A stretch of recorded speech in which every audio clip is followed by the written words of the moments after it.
Yay! Okay, well, thank you, everybody. I am so excited to talk about this, and I feel like I am the luckiest one because VirtuEL 17 is really how I met and was introduced to so many of you all. And I have been a fangirl of Nancy Motley for so long. And I've read this book several years ago, and this is my go-to routine when I work with new teachers or really any teachers who are overwhelmed with how do I plan a lesson for English learners. It's so overwhelming to look at a blank piece of paper, blank computer screen. And I'm like, talk, read, talk, write is just a natural routine, and it's so great. And her keynote, I listened to it a couple of years ago, and it was so fun to listen to it again. And actually, we were out today in the neighborhood. My daughter was riding her bike, and I thought about it again, and I just love every bit of it. So I was honored that you all trusted me with VirtuEL 17 because I really do have a soft spot in my heart for it. And I've enjoyed encouraging other people to watch the videos. And it's been so fun to go back and watch all of your videos, Katie, Carol, Tan, Valentina. So thank you. I'm honored that I got to do this. So without further ado, our first question was all about the keynote. And in the first part, she talks about motivation and success. So I want to know from you all, what do you think about her advice? What do you do to motivate students, and what do you do to help them find success? And would you start, Valentina? And we have to unmute her. I think you guys are all muted. So Valentina, if you can unmute your mic. And I also, just before that, I want to say we already have over 20 people in the room. So we're interacting in the chat and we're saying hi back and forth to everyone. So please do utilize the chat. I see that Nancy Motley just came in, but I can't find her. So oh, there she is. So is this Nancy, a gathering more than 10? Do we need to be careful? All right. So I know you were saying hi to Valentina, and I don't know if I said hi to introduce Tan earlier also, but yeah, we can go ahead and have Valentina respond, and then we definitely want to have Nancy say hello. And hello to everybody. Let's talk in the chat over on the side.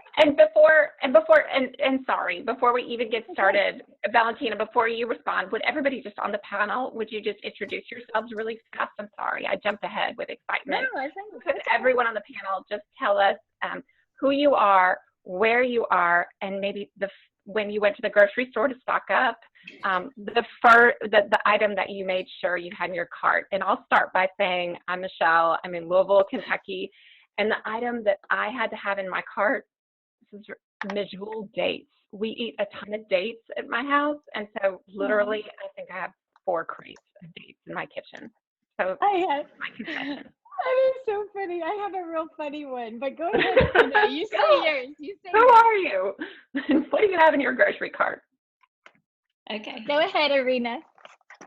Hi, I'm Arena McGrath, and I am in Louisville, Kentucky as well. And the grocery cart is kind of hard for me because my week was so long, I didn't get a chance to go grocery shopping. So I think I have nothing there. I need to go. I need to get some groceries. Can I show y'all mine real quick? Because I want to go chat with people in the chat. I love you guys, but I want to go talk with people in the chat. And this is what I got. And you know why? Because I don't know if I'm ever going to get to go to the hairdresser again. Or for 8 weeks. I was like, buy it all. Buy all. I love it. Okay, I'm going to mute myself now because that's embarrassing. Tan, what did you get at the grocery store? What is your item you have to stock up on? We have a service that sends us stuff, and so people are just sending these things, just the food that I order. So it's really, I'm lucky to have lots of apples. Apples, okay. Can't live without apples. I love it. Okay, hi everybody. I'm Valentina Gonzalez. I'm in the Houston, Texas area. And what I had to get at the grocery store is avocados. In Ooh. fact, my husband is, he's a first responder, and today they went to the grocery store and he texted me and said, is there anything else we need? Anything else we need? And I was like, you might want to just get a couple more avocados. You never know. I mean, I love avocados it. in our house, we go through them pretty quickly. Awesome. Katie, what do you have? I'm Katie Topple. I'm in Portland, Oregon. Mine was an Amazon order, but coffee pods. Normally I order 1 box at a time, and I ordered 3, and then we haven't gone through them, but today I ordered 2 more just to be sure. Because I've heard Amazon is shipping less and making only priority shipments, so I figured I better get my coffee while I can. Yes. Yes, I love it. All right, and we're not supposed to hoard stuff, to be fair, but we all do have creature comforts that we have to have on hand, so we honor those things. Carol, I love yours. that one's a winner for sure. All right, so back to the questions. So Valentina, tell us what do you think about success and motivation in that first part of the keynote? What resonated with you, and what do you think is important for students? Well, I agree with you. I was just so inspired by Nancy's keynote. Just rewatching it reinvigorated me and got me so excited about working with teachers and students and what we do. The job we have is so critical and important. And the way she explained how we teach students and how we instruct, and using the analogy with a bicycle just brings it back to reality for me. And I love that analogy so much. The structure of talk, read, talk, write is an amazing framework and a structure that I've used with littles from kindergarten all the way up to high school students. So it's just something that is powerful and can be used very quickly in the classroom. And now in the situation we're in currently, I can see how we can even use it probably with distance learning as well. It's something we can take out of the classroom remotely, I believe. And I just want to say, I think Nancy is here, so big shout out to Nancy. Hello, can y'all hear me? Yeah. Amazing stuff she brings to the table. We love that. Hey, Nancy. Hey. Hello, how are you guys? Can you hear me? Yes. Okay, good. So I have to tell y'all what we bought. First of all was Pop-Tarts, because my kids know they're on vacation for a few weeks and they don't get them in real time. So we're on our second box already, and our friends bought another box, so they're thrilled. So we have a lot of Pop-Tarts. I mean, we were talking about dates and avocados and apples. No, sugar all the way. Sugar all the way. Right? Right? I'm going to have to pay for that in dividends. But, I won't be able to be part of the chat for too long, but I did want to say this. So I rewatched my stuff in preparation for being part of this, and I think it's very timely that I was talking about bravery several years ago, right? Yeah. And I just think all of us are right on the front edge of really having to be brave in every aspect of our lives right now. And it's really been brought home to me that I've had so much time with my 2 daughters. They're 12 and 13 just in the last 6 days. They were coming off of spring break when they found out school was canceled for as long as it is. And it's just, I think it's a good time to try new things. And really, I mean, the fact that we're doing this right now, right, where many schools aren't in session for who knows how long, we have an opportunity to continue to propel forward through our professional learning and for the kids that we serve in light of these kind of scary and challenging times. Thank you. So true. And I think you're right. Teachers are stretching in ways that we didn't know we would. We're teaching in ways that we didn't. And just even in our own families and the faces that we wear when we talk to our kids, we're all being very brave right now. So your words mean even more in 2020. Absolutely. Can I ask a quick question of you, Nancy? Sure. So that was 2017 that I told you were going to do something online that you hadn't ever done before. And if anybody out there has not watched this video, I know people are going to watch this webinar later. The first 5 minutes are appropriate for any PD, for any teacher. So Did you experience anything like that today? Because that's what we're all experiencing, very real, like with this Zoom. We're all trying to get, I mean, So, it's a new reality for everybody. And not everybody, but a lot of us, or we're having for to me, figure things out. yeah, for sure. Yes, definitely. So Carol invited me like 4 days ago, and I'm reeling just with my own personal, like reacting to the world and all of that. And so she didn't get a reply from me until this morning. And I woke up and I was like, you know what? If you're going to be who you are, you need to be who you are today. So I texted her and I said, I wasn't even firm. I said, I think I'm probably going to be able to do it. I wasn't fully decided. And then It's so I deja texted, vu. This was so deja vu from the day we did that. I know. And then I texted her and I said, so is there like a link for Zoom? And she said, yes, I can help you out. But I said, I have to go do my mental health walk first and I'll reach out to you later. She said, give me an hour notice. Well, I didn't tell her this. Then I just got online by myself and went to zoom.com and tried to figure it out.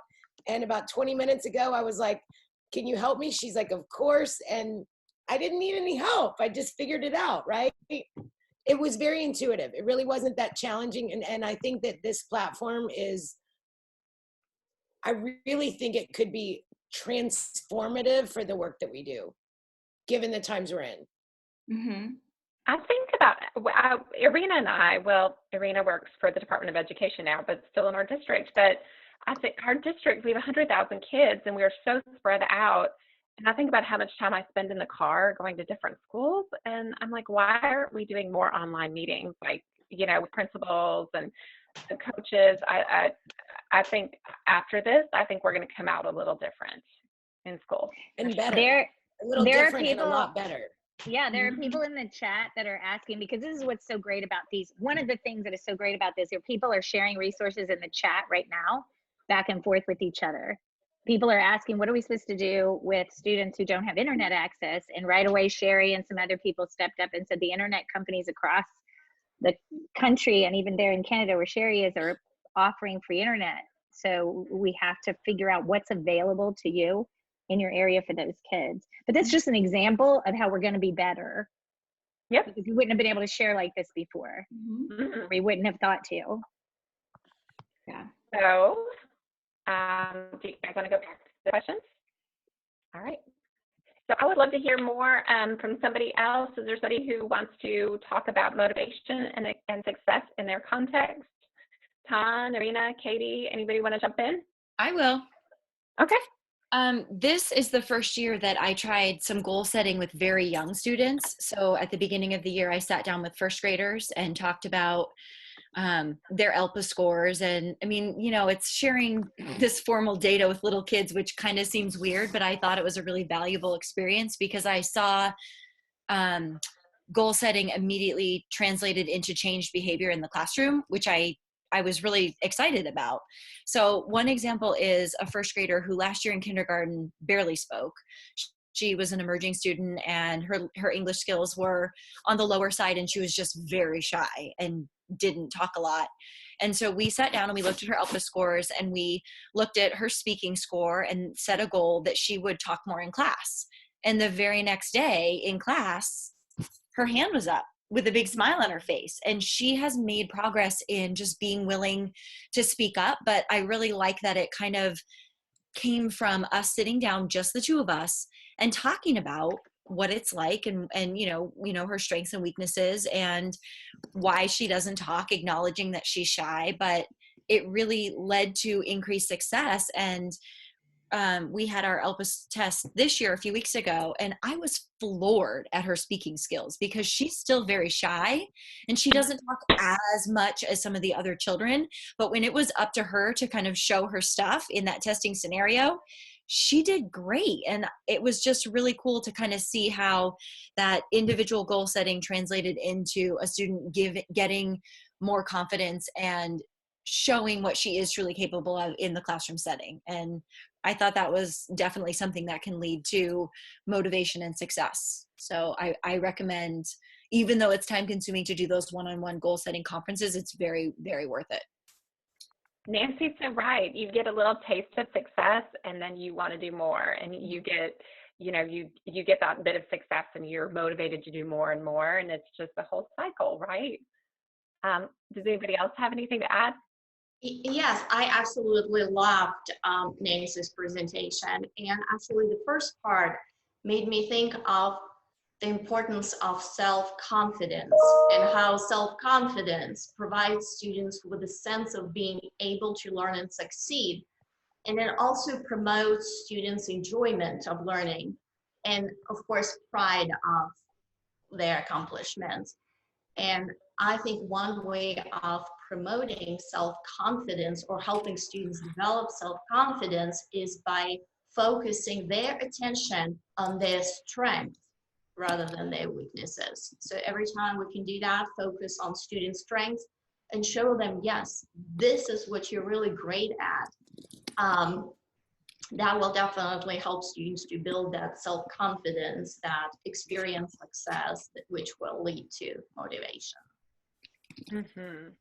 Agreed. Tom, do you want to jump in? Yeah, I just want to talk about Nancy's wonderful metaphor of paddling and biking. And so if we want to learn how to bike, we have to give kids the chance to paddle instead of watching us paddle. And so the biggest success that I have is just getting kids to be on the bike and start paddling. And that's why Talk Read Talk Write is such a great framework. It makes the paddling of talking, reading, and writing also manageable for kids. And the lesson that I watched in her video that was so great in your video, Nancy, was that you talked about how here's the lesson where I introduce vocabulary and I'm going to talk at you for 3 minutes. But you switched it over and you said, oh, here's a picture of people clinging on a wall. And then what does this make you think? And then you get kids talking right away. It's such a different switch. It's like, oh, instead of watching me paddle, here, get on the bike and start paddling. Yeah. I'm sorry to jump in, but you just reminded me of how we kind of do a talk, read, talk, write structure when we do the EL Chat Book Club. We, Katie puts out a bunch of books and she asks us, which book do we want to read on the next round? And we all talk about it virtually on Twitter. And then we choose a book and we read it. And then we talk about it on Twitter and we write on our tweets. And some of us write blogs about them, or we do presentations, and we kind of do an adapted Talk, Read, Talk, Write ourselves through the ELL Chat Book Club. Mm-hmm. And I think about the structures, that you all at Silence do so beautifully, like the QSSA, where the talking really builds the confidence for the next part. So with that talk, read, talk, write, before, the talking, the hook to get them engaged in that reading, and then talking again before the writing, how that really builds confidence for kids and really engagement, because kids love to talk, right? We all do. We all do. Mm-hmm. All right. Do you guys want to talk about the next question? I'd love to answer somebody's question that was up here in the chat. And if anybody else wants to jump in, I'm sorry that I lost it. It was there's lots of questions. So first I want to tell, and it's awesome and a lot of conversation. First, I want to tell everybody that the hashtag VirtuEL on Twitter is where that these questions, if you tag one of us or use the hashtag, we're going to be going through there. We're also going to download the chat and try to publish one big thing where we go through and address a lot of these things. But if you feel like you haven't gotten your question answered, you can put it out on Twitter, because we've been doing this slow chat all week, thanks to Michelle, and we can keep the conversation going over there. But the question was about this being research-based, the talk, read, talk, write protocol being research-based. And so I want to just jump in with the fact that you offer structured opportunities for structured conversations twice. And just that alone, the structured conversations lead to a 19-point percentile gain in achievement if you follow the research of Robert Marzano. And of course, we have so many other people right now promoting academic conversations. And I don't think anybody's going to argue with that student talk. There's tons of research behind that.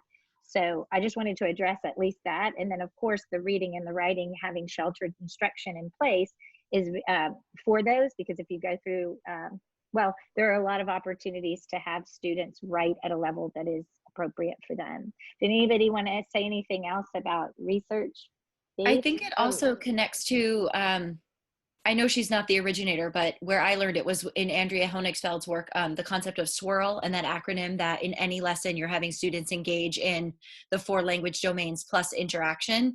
And Talk, Read, Talk, Write is kind of a specific example of a structure for doing that.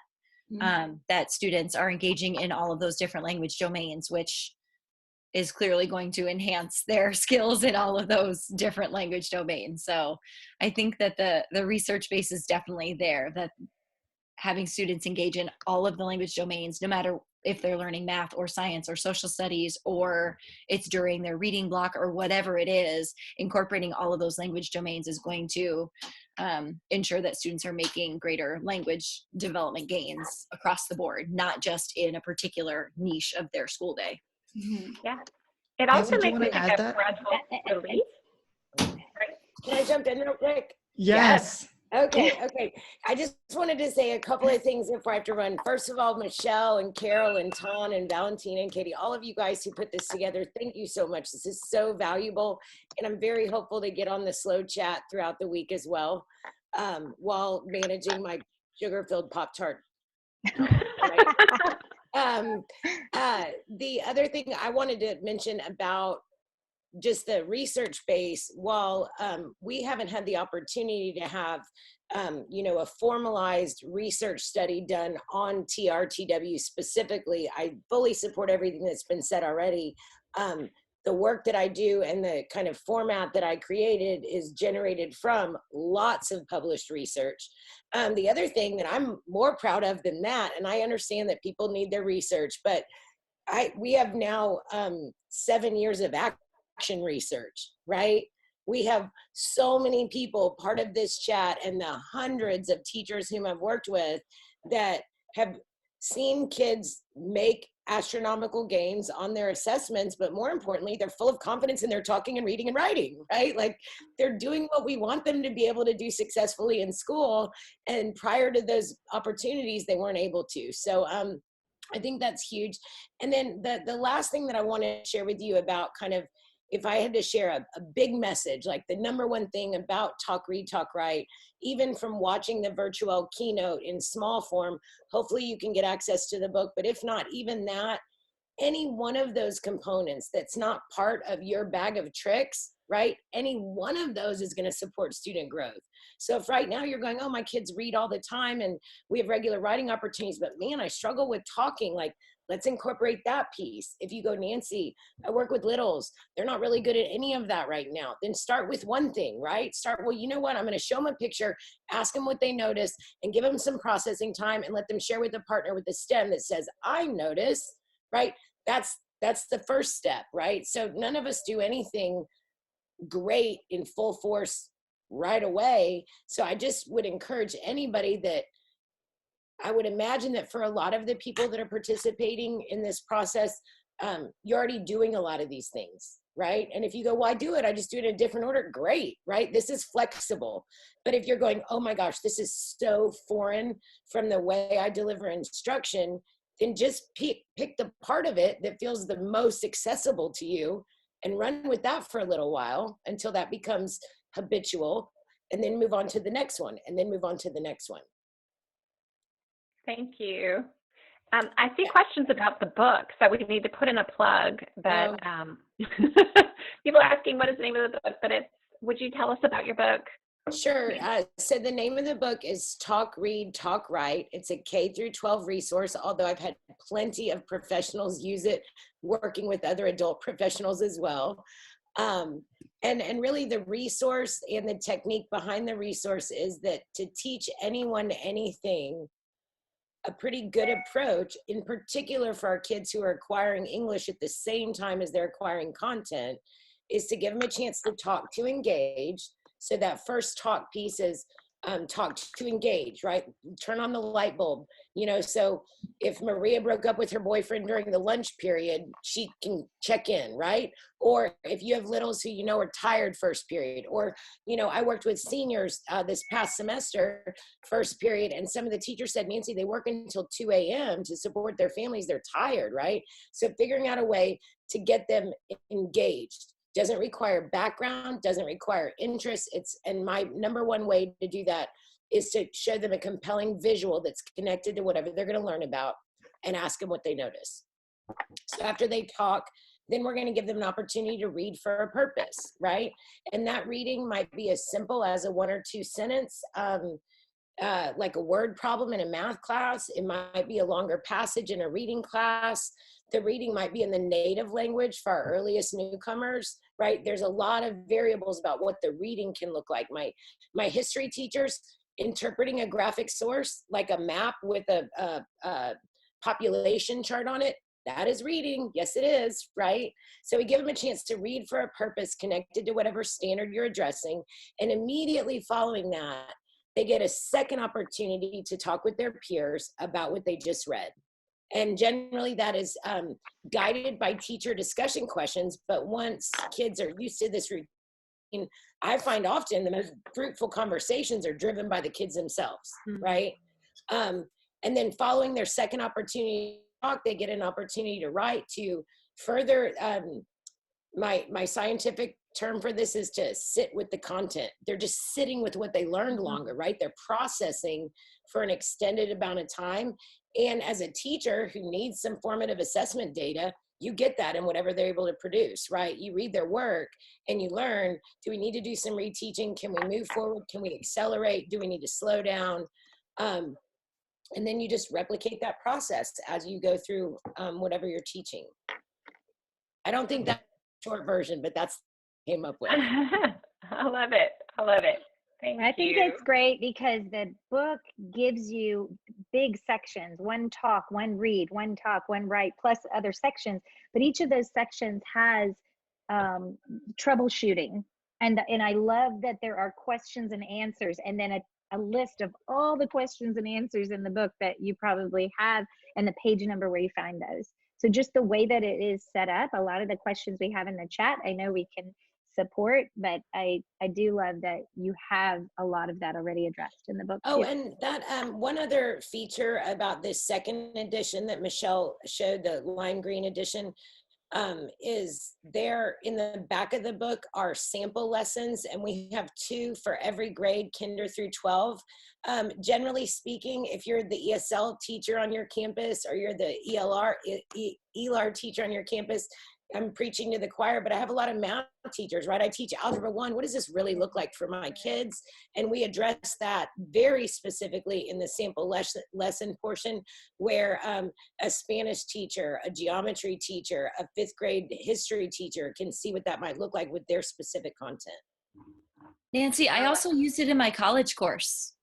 I used the talk, and it's a perfect way to kind of combat that teacher lectures, college students sit and listen, and they were very engaged in that cycle to learn about concepts around becoming good teachers. And I always like to include and model in college for teachers who are learning how to be teachers, what they can then easily implement in the classroom. So it's always that kind of double-sided, it's a better way to engage them when they're my students, but it's also a great tool for them to learn to then engage their students when they become teachers. It was fabulous.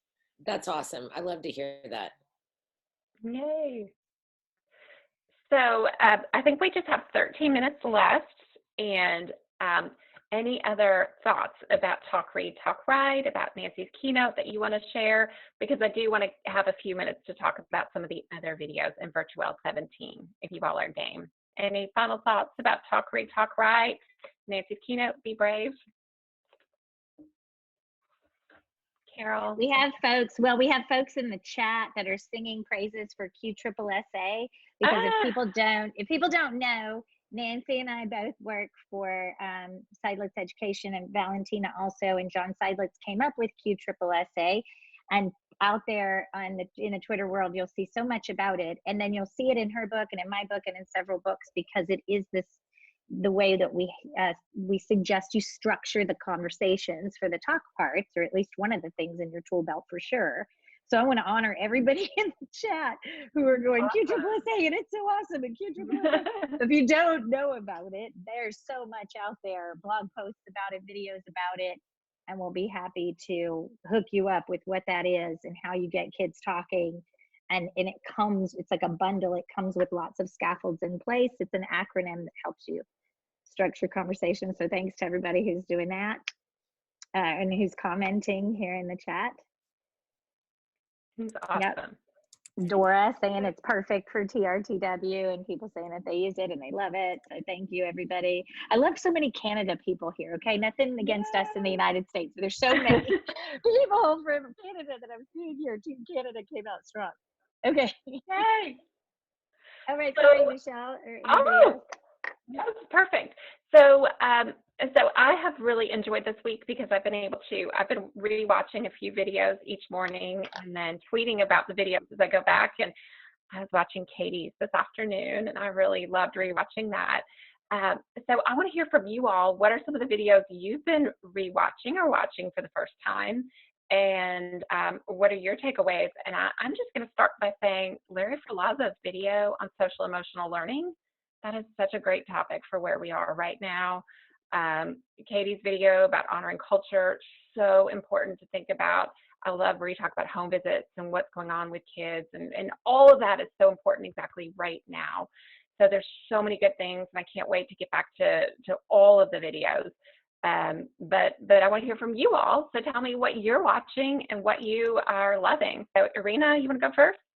Sure, absolutely. Well, I've decided to just go ahead and rewatch them all. So I love them. That was my today, watching the video.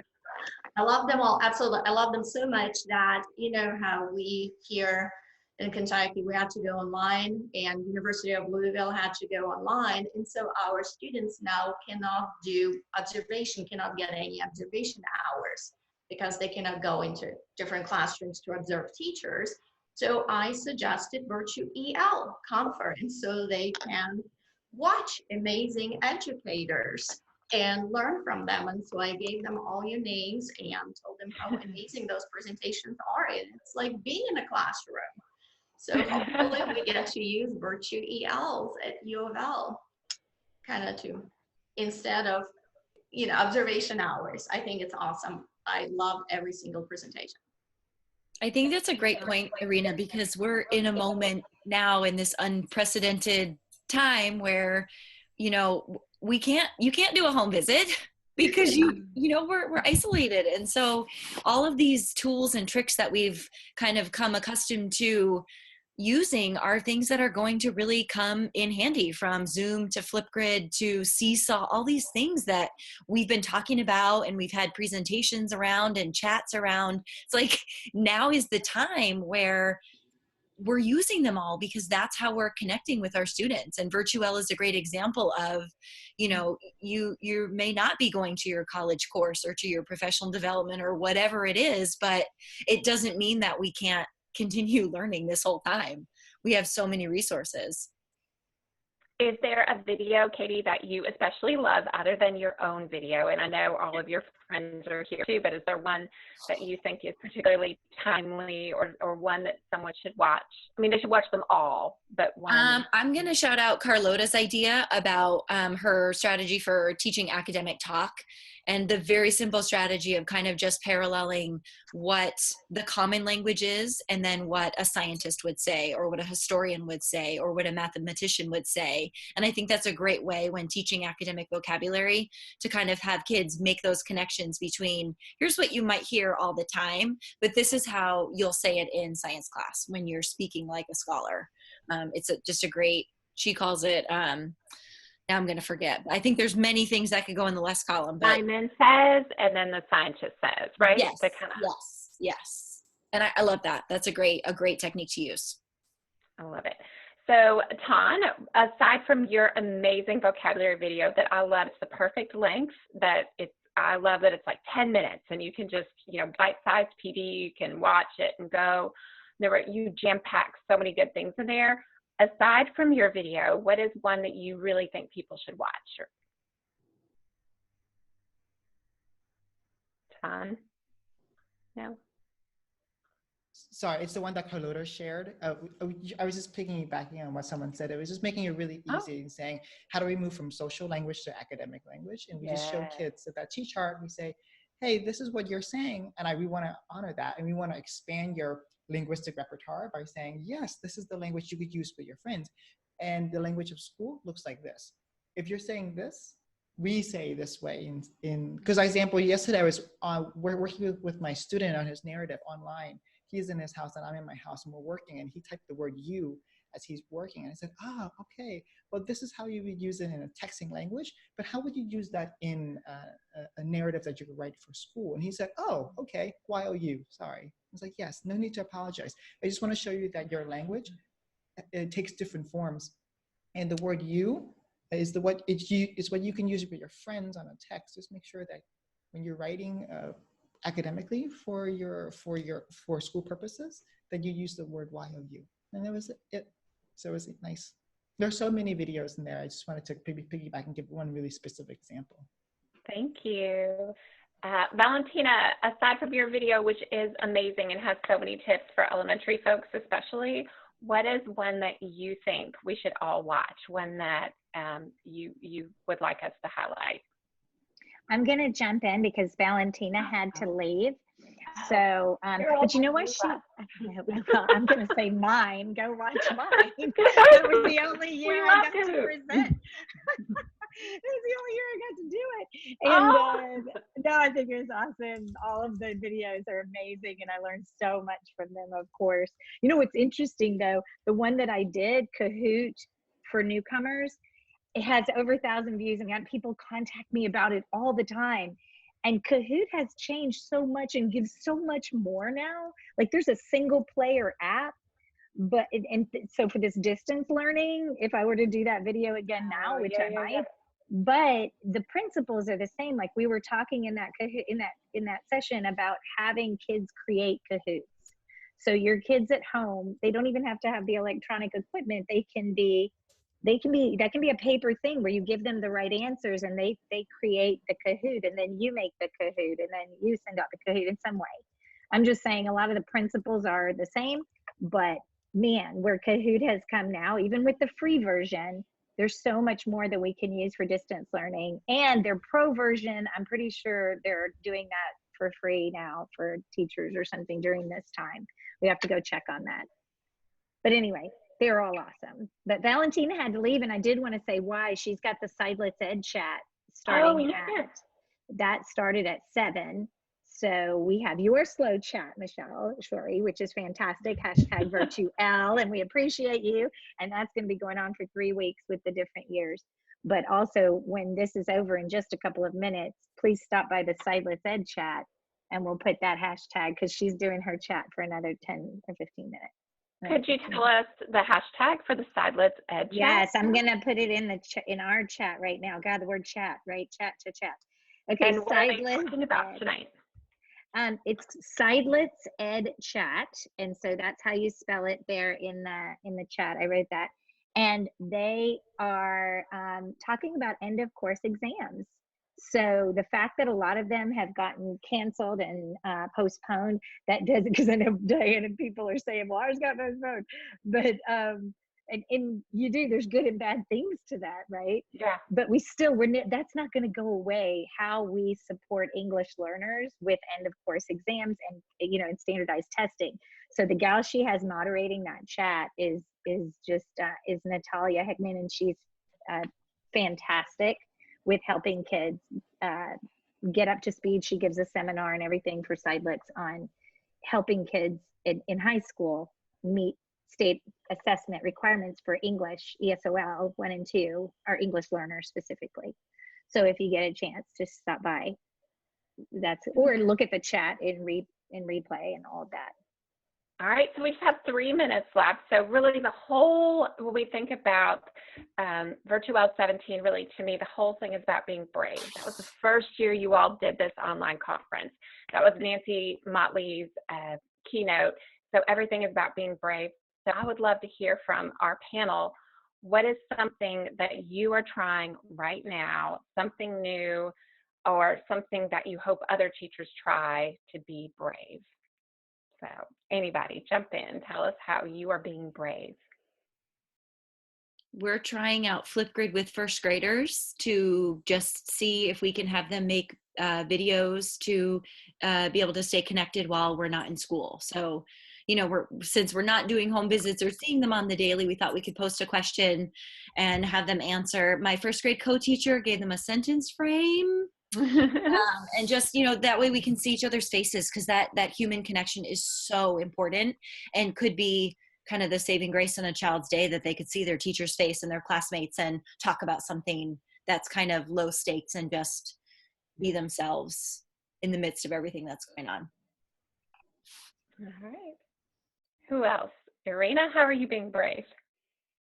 Well, I am working on a couple modules that I will be using with my students. And these modules, I'm trying to make them, I want them to have high cognitive quality, but at the same time, I don't want students to get frustrated because, technology might not work sometimes and things go wrong. So I'm trying to embed all these scaffolds I think they can use. And some of those scaffolds and ideas are new even to me.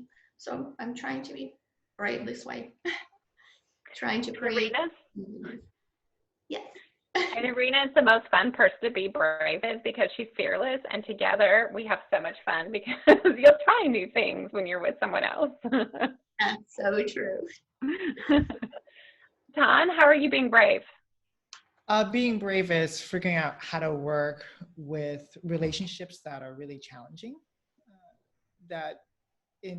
where I would ultimately love to co-plan and co-teach, and sometimes just co-being in the room and then moving towards that relationship where we're like, okay, yes, I'm not just going to be pushed over, but I will gently say, in addition to that idea, let's try this idea, or what would you think about if we did this? And if I get shot down, I continue to still plant seeds. I think my bravery is just planting seeds and watering them and developing relationships so that when the season comes where they sprout when they do, that's the purpose of not just saying, I'm going to plant just one seed. I'm going to plant many seeds and let them grow and let time allow them to grow when they need to grow. And shout out, we have an awesome video on co-teaching in VirtuEL 17 from Honigspell to Dove. So check that out too. And Carol, last word to you. Tell us how to be brave. Give us some inspiration in these uncertain times. What do we need to know? Man, I just say just do it. I mean, we every day we ask kids to take risks. Every day we know the biggest learning happens when you take a risk. And I'm just here to tell you, I'm still nervous. I was nervous today. This wasn't working the way I wanted it to and everything. But there's more benefit than there is always in whatever risk. If I said something I didn't like or whatever, there's so much more benefit to doing that. So just like Nancy says, I hear her words in my ears all the time since she made that video. Be brave, be brave. Oh, and here's something I want to say, because Jordan Mayer, and hello Jordan, he was one of my guests in my last podcast. He's asking about Kahoot that I mentioned. So I did go over to Kahoot.com. And if you go over to Kahoot.com, they have a banner right at the top that says, if your school is closed due to, if you have to do distance learning, you get premium for free right now. So just go log in and upgrade yourself so that you can get more. Even the free version is great. But heck, man, if they're giving us free stuff right now, go see what there is. You can put images in the answers now. Oh my God, there's so many cool things about it. Okay, that's enough from me. I appreciate everybody here. I want to get just one quote, Michelle. Like one of my favorite quotes that I think goes well with Nancy's presentation is by Eleanor Roosevelt. And she once said, do one thing each day that scares you. And I think we're kind of doing that. one thing each day that scares Y'all me. should read these chats. I know everybody's going to read the chat. We're going to download it later and publish it, but Rachel and different people are putting what they're doing to be brave. This is so inspiring. Like, there's so much hope in the world because these beautiful things come out of these crisis times. It's when the best comes out of us. Thank you, Thank you Rachel. for that, Beautiful. Irina. And thank you, Irina. And I mean, y'all are so amazing to come together around this. Well, thank you all for coming. Head over to Side Let's Ed Chat, follow that hashtag. Also, please continue chatting all week on our slow chat. Watch those videos, follow the hashtag VirtuEL, and jump in. And next week, Irina is going to be brave, and she's going to take the helm of VirtuEL 2018. And I'm excited to see what she shares. It'll be awesome. She is awesome. And thank you, So Carol, thank you. for thinking about this and structuring this, because it was Carol who was like, we thought about this on last Wednesday. She said, let's do this. Let's make this happen. And I'm like, okay. How do we make it happen? I just know the PLN will come out in a big way. Like, look at Carrie's big smile. She's just sitting there reading, but she's been smiling the whole time. I keep waiting for Carrie to say something, but it's like just being together. We need this for our mental state right now. And this is why I think the slow chat for the rest of the week and then next week doing 2018, it's kind of on demand whenever. And if you need support or if you don't want to think about it or whatever, I'm so honored to be part of this PLN. Thank you all so much, so much. Thank you, Carol. Thank you, Tani. You are the bravest because you started all of this. So thank you. We appreciate your bravery. You inspire us all. You're the lead hero, buddy.